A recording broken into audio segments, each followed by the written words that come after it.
Some will say it's just a footpath.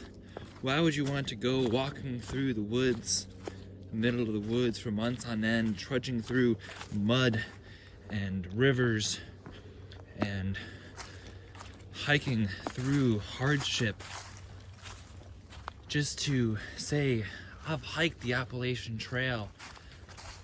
It's really not all about that. It's not about hiking the trail or getting the accomplishment under your belt. For many, it's a spiritual experience.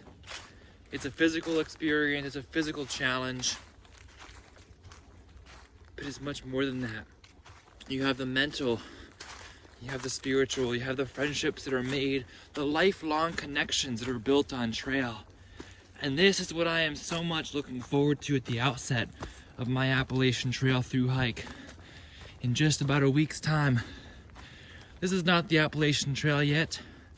It is hiking in preparation just before the trail. But I've had a taste of the Appalachian Trail.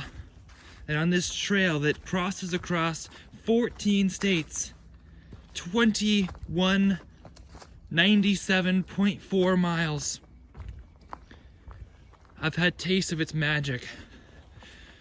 Whenever I've stepped on this Appalachian Trail, I have felt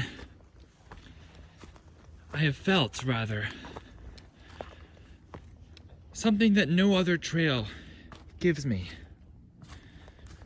It feels magical, it feels emotional. I feel one with the wilderness.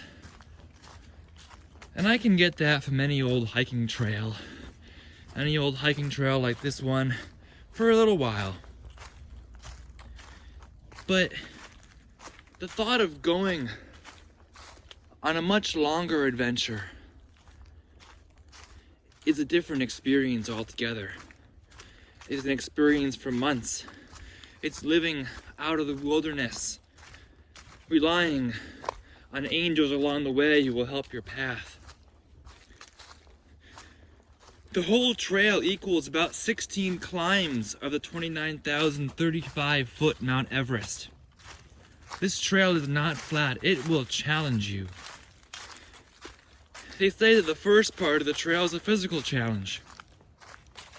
You're trying to get your body used to climbing up hills day after day after day.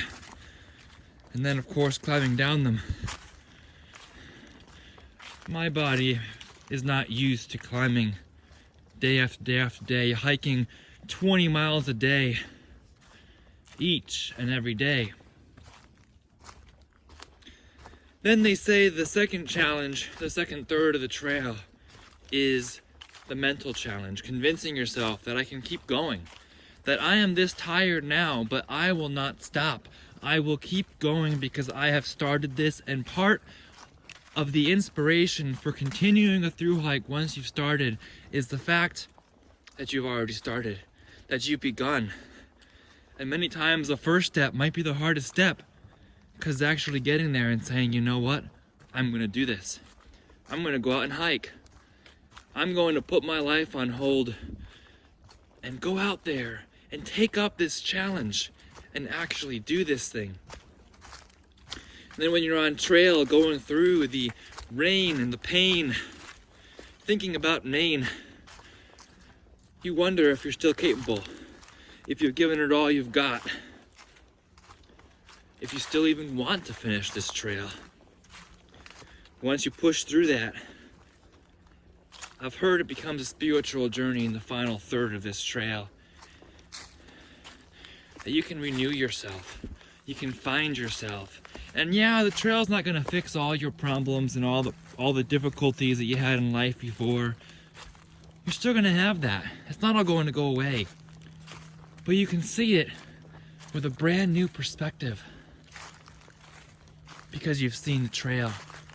And the trail is full of emotions. When I get on trail, I feel the emotions, the struggle, the victories, the pain, all of the above. I feel that. It's hard to explain, but when you get on trail, you feel magical.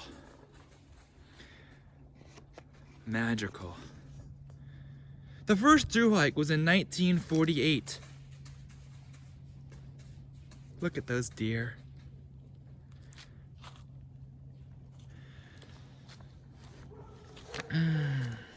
The first through hike was in 1948. A World War II veteran from Pennsylvania, Earl Schaefer, wanted to walk the army out of my system, or so he said. The first female was Emma Gatewood. Her shoes were on display in some museum. The simple shoes that she wore on trail.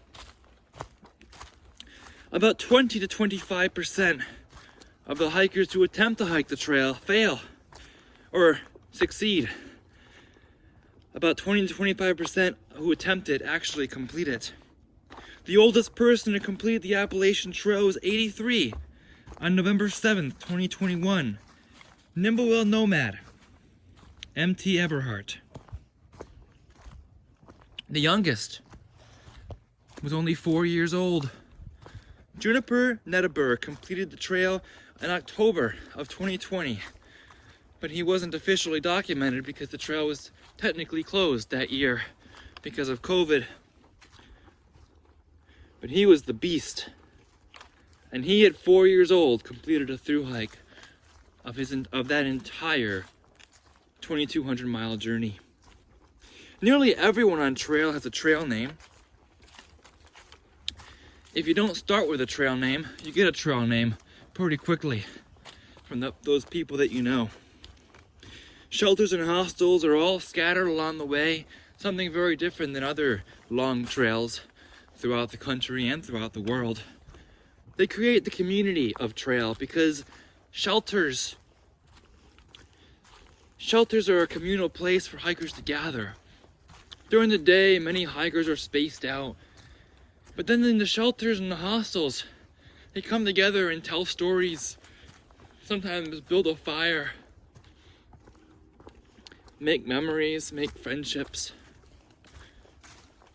The trail itself during the day can be the time for solitude and reflection, and I anticipate I'll have a lot of personal reflection along the way.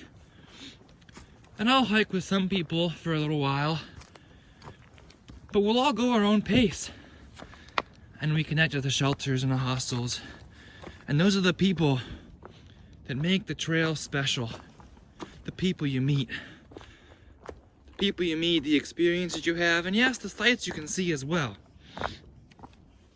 Some hikers go for speed and don't worry too much about community.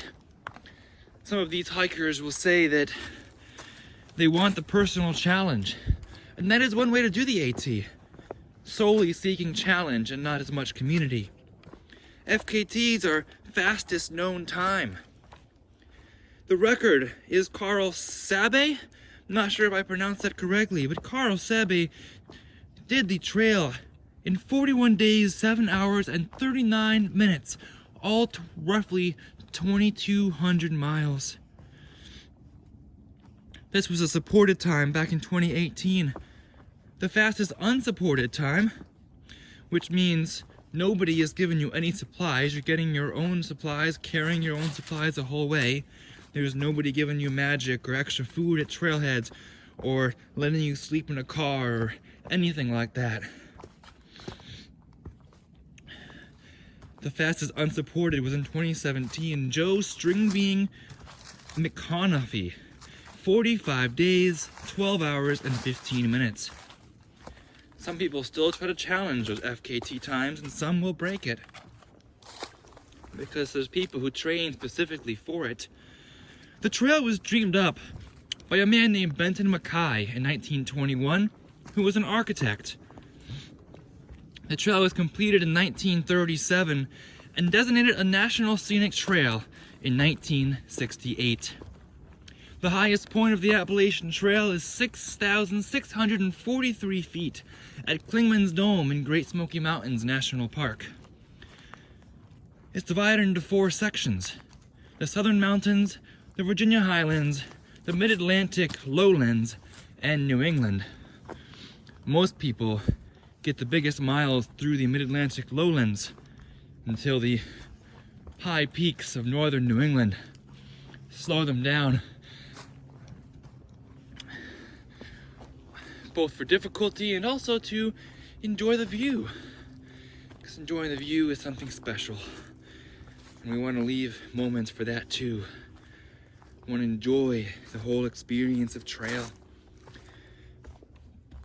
In 2022, there were 1,440 completions of the trail. In 2019, there were 1,095. The other years in between were affected by the pandemic. I don't have numbers for 2023 at this moment. But there is so much magic, so much interest in the trail. More and more people have been doing the trail and finding out exactly what magic the Appalachian Trail offers. Finding out what is to gain. But there's really only one way to find this out, and that is to hike it. And that is exactly what I will be doing in just over a week's time. Hiking this trail called the Appalachian Trail. I've set foot on it, and it is called to me, just as it is called to so many others. So let's go find out. Let's go find out what this trail is going to do for me. And I'm not seeking personal gain very much out of it. I expect it will happen, but that's not the reason to do it. The reason to explore the trail is simply to wander, to find out another way about life that is not just personal achievement each and every day. Life should not be about that. Life should be about adventure, about exploring, about doing what we're passionate about, not seeking to earn every penny that we can before we die and then find out that we really can't use it because our bodies are no longer capable because we've worked ourselves to death almost. Now, you want to enjoy adventure while you're young. Go out there and seek adventure. Build it. Make it happen. This is what many find in the Appalachian Trail. Many find the fulfillment of adventure and seek more of it and more of it, and that truly builds who we are. That's why I do not want to lose out on this opportunity, because life has allowed this break. I could have doubled down and been sad and sought whatever way I can to just build up again and make money. But there's a different way. And that different way is to live life, to make life, to make friends and community, and seek a way of fulfillment that is different than just living to please others in the world. So we need to break from that system. We need to break the system of just seeking to please others in order to build a living. We need to build a living of pleasing ourselves.